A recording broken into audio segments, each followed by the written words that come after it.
Hi friends, welcome back. So we got some CPI inflation data to go over today, plus the markets are going crazy and Trump remains crazy. That's the subject of today's video, and let's just jump right in. So headline, Trump can't guarantee Americans won't pay more if tariffs enacted. Basically, it looks like your prices are going up. He can't guarantee differently. The quote is, I can't guarantee anything. I can't guarantee tomorrow. This was in that big meat press video he did recently. He even suggested both Canada and Mexico become states for real. So I guess Canada will be number 51 state and maybe Mexico will be number 52 state. This was the actual quote. I'll read it for you guys. He says, I'm a big believer in tariffs. I think tariffs are the most beautiful word. I think they're beautiful. It's going to make us rich. And then he goes on to say, we're subsidizing Canada to the tune of over 100 billion a year. We're subsidizing Mexico for almost 300 billion. We shouldn't be. Why are we subsidizing these countries? If we're going to subsidize them, let them become a state. So that's what's up with Trump. He's saying these kind of things, and I guess we're all going to be rich and making Canada and Mexico possibly a state. Um, for real. This is also what's going on here. He's going to be the Time Magazine Person of the Year.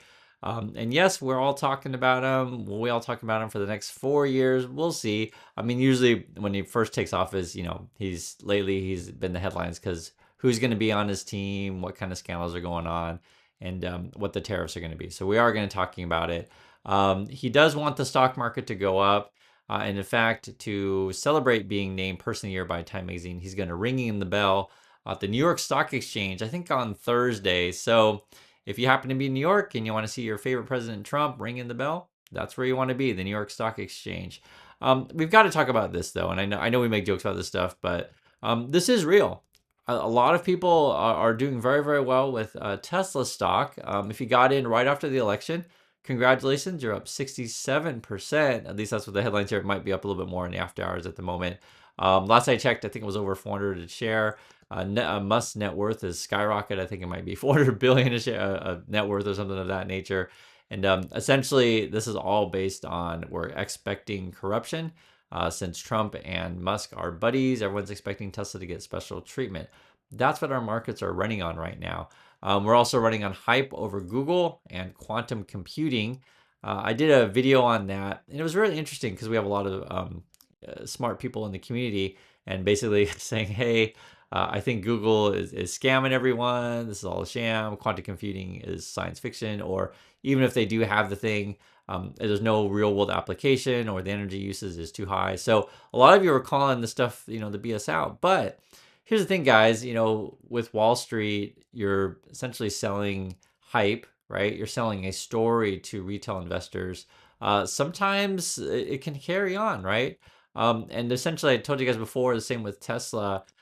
Traditionally it's buy the rumor, sell the news, but what if we just keep pitching rumors, buy the rumor, buy the rumor, buy the rumor, and there's never any news to sell, right? So you just keep kind of living off hype.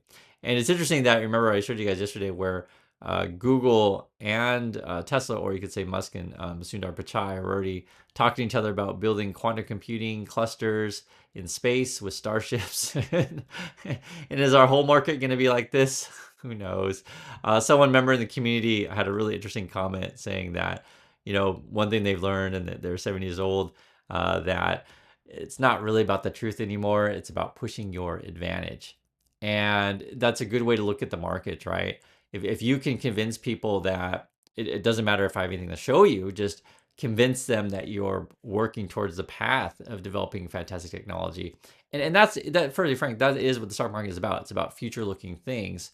The thing is, though, for those of us who, live in the world of rationality, can call out, Elon's walking, humanoid robot things as being, scam, or the, quantum computing that calculates, and this is from Google, calculates a bunch of esoteric numbers for who knows why, as being a sham. For us, we're like, what the heck are you guys buying? But that's the other part of the markets is just predicting what other people are going to do, because it does relate to, right? As long as you find a bigger fool to buy the foolish thing that you bought, you can make money on this stuff. So that's what's going on with the markets. We also have inflation.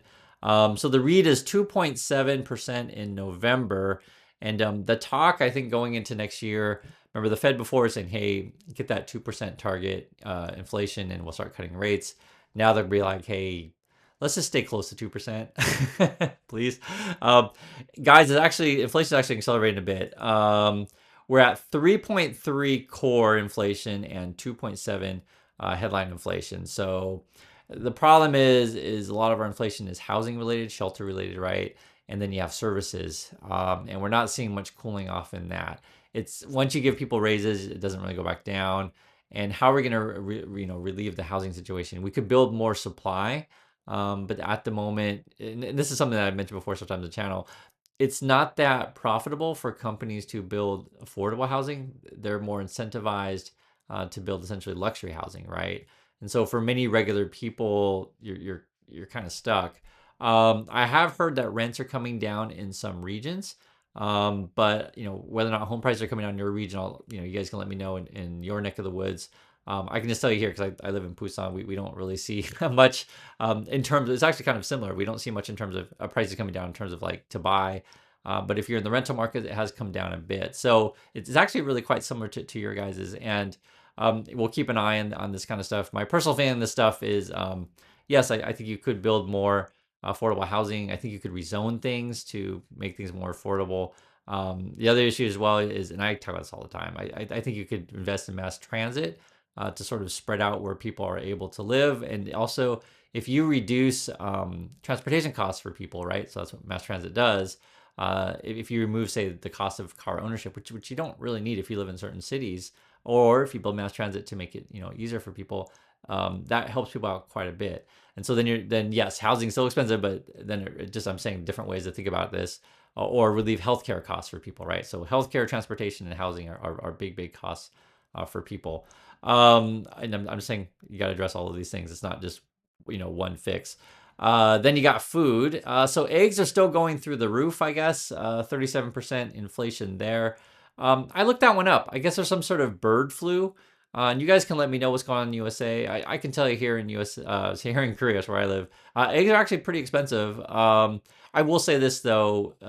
Yes, you can buy the cheap eggs, but the little bit more expensive eggs, like the cage-free ones, or they have all these different like labels on eggs these days, they actually do taste better. So I don't mind personally paying a little bit more for egg, but obviously as a whole, I don't want to overpay for anything. But yes, eggs are expensive here, and I guess they are expensive in the USA.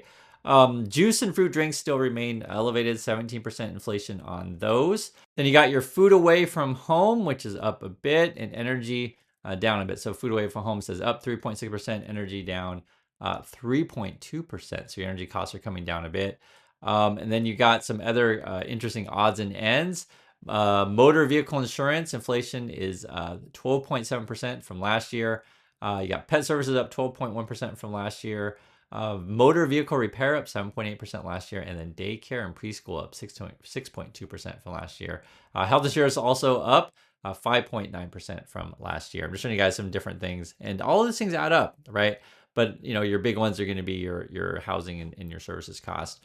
Month over month, inflation was up 0.3%. And this was an interesting one. I guess Americans are worried about, at least a third of Americans are worried about higher prices under Trump going to next year. So many people are stocking up on toilet paper. Yes, toilet paper. I don't know what the Americans' obsession with toilet paper is. Who knows? Whenever there's any sort of freak out, we're all rush to the store and buy toilet paper.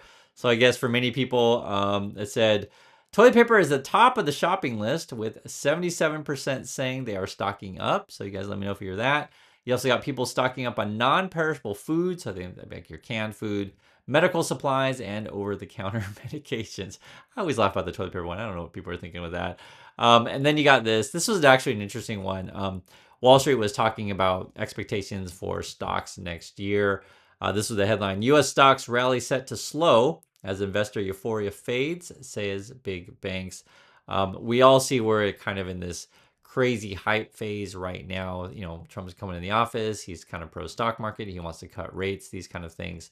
But the concern is yes, maybe you can get stocks to go to the moon next year. Maybe. The couple of charts I want to show you here. One is this one. The U.S. is a bit overweighted. It's interesting when you compare, like, all the equities of U.S. compared to the world. I guess we're like 70% of the value. That's the USA. The rest of the world is like 30%, which is kind of crazy.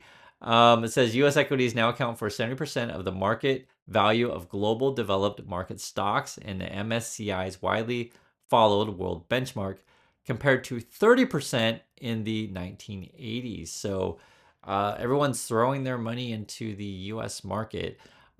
This is essentially creating a massive bubble, in my opinion, and not just opinion, based on numbers. If you take a look at the Shiller PE ratio, so this was a read from yesterday, so we'll probably get a new read tomorrow. This refreshes, once a day. We're currently at 38.55, which is very high. That's the price of stocks compared to how much money companies make, basically. The highest read ever was like 44. That was the dot-com bubble. We're running really hot. Now, to be fair to the Trump people, if their plan works, the idea would be we're going to deregulate everything. We're going to cut interest rates. We're going to get business booming. And then we're going to try to drive up, earnings of companies. So that's the idea from their side. So if that works, that would bring the PE ratio down, right? Meaning that companies just make more money. On the reverse, if you want to get back more into balance, the price of stocks would need to come down. So, basically, decrease by, I don't know, 20, 30% or whatever. The thing is like we've been running on low interest rates for years. And right now the market is running on hype. You could call it animal spirits, you call it a euphoria.